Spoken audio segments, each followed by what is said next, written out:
노드스트롬보다 더욱 파격적인 인센티브 제도를 도입했는데 왜 결과가 엉뚱하게 나온 겁니까? 경쟁사들은 노드스트롬의 성과가 인센티브 제도에서 나온다고 생각했지요. 그렇기에 자신들도 평가 보상 시스템을 바꿔 훨씬 파격적인 인센티브 제도를 도입했고요. 하지만 그들은 결정적인 판단 미스를 했습니다. 결정적 판단 미스? 인센티브 제도가 조직 활력의 필요 조건이 아니었다는 걸 알아채지 못한 것, 이게 바로 경쟁사들의 결정적인 판단 미스였던 거죠. 그럼 인센티브 제도는 불필요한 제도라는 겁니까? 필요 조건 중에 하나였을 뿐 충분 조건이 아니었다는 거죠. 노드스트롬이 활력 넘치는 조직을 유지한 배경에는 경쟁사와 최고성 과장님이 생각한 인센티브 제도 이외에도 직원들 상호 간에 일하는 방식과 노드스트롬만의 독특한 조직 문화가 있었기 때문이란 거지요. 사실 일하는 방식과 조직 문화의 독특성을 한마디로 요약하긴 어렵습니다. 그것은 직원들 상호 간에 어떻게 커뮤니케이션하고, 어떻게 존중하고, 어떻게 참여시키고, 어떻게 분배하며, 특히 어떤 가치를 어떻게 공유하고 있는가에 관한 것이기 때문이죠. 이렇게 한마디로 정의하기 어렵기 때문에 경쟁사는 그것을 모방하기 어렵습니다. 아하! 그래서 눈으로 보여지는 인센티브 제도만을 도입한 경쟁사들이 큰 곤욕을 치른 거군요. 그렇다고 할 수 있겠지요. 최근 들어 초일류 기업들이 보여주는 비교 우위 경쟁력의 원천은 일하는 방식과 조직 문화에서 나온다고 얘기하는 것이 바로 이러한 이유 때문이지요.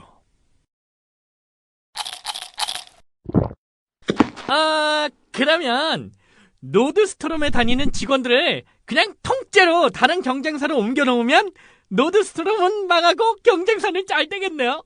일하는 방식이 같을 때니까요.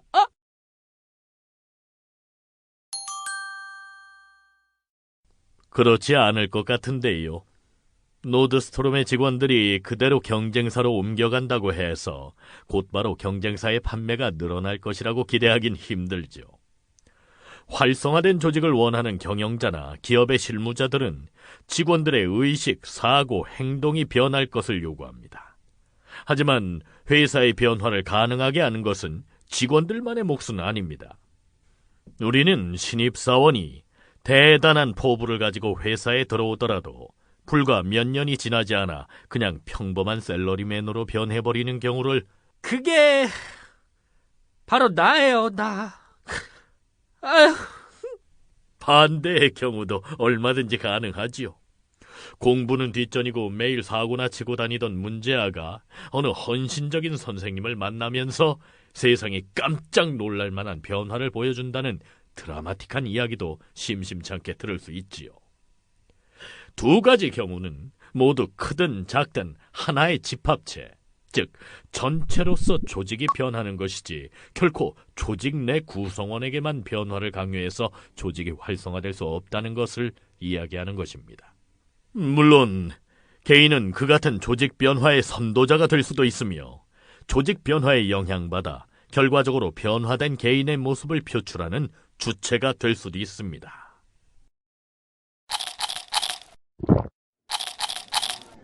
결국 우리 회사가 지금 빠져있는 이러한 침체 현상도 그냥 단순히 인센티브나 준다고 해서 갑자기 회사 조직이 우와 이렇게 하고 활성화되는 것도 아니란 말이네요.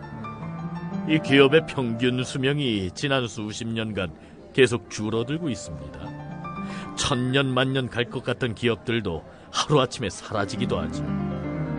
하지만 그 와중에도 장수하는 기업, 초인류 기업들도 있기 마련입니다. 이런 기업들의 공통점은 급격한 환경 변화에 적절히 대응하고 변화했다는 거지요. 엄청나게 빠른 환경 변화에 적절히 대응하고 변화했다라. 이거 너무 뭉뚱그려서 쉽게 말하는 것 같은데요? 노드스트롬의 경쟁사들도 나름 변화하기 위해 인센티브 제도를 도입한 거지 않습니까? 맞아요. 경쟁사들도 노력했지요. 하지만 과장님 이야기처럼 환경 변화에 대한 대응이라는 것이 말처럼 그렇게 단순한 것이 아닙니다. 환경 변화에 대한 대응을 하는 건 바로 그 환경 변화만큼이나 다양한 사람들이기 때문이죠. 이러한 다양한 사람들을 어떻게 만족시키고 다루느냐가 바로 비교 우위의 경쟁 포인트가 되는 것입니다.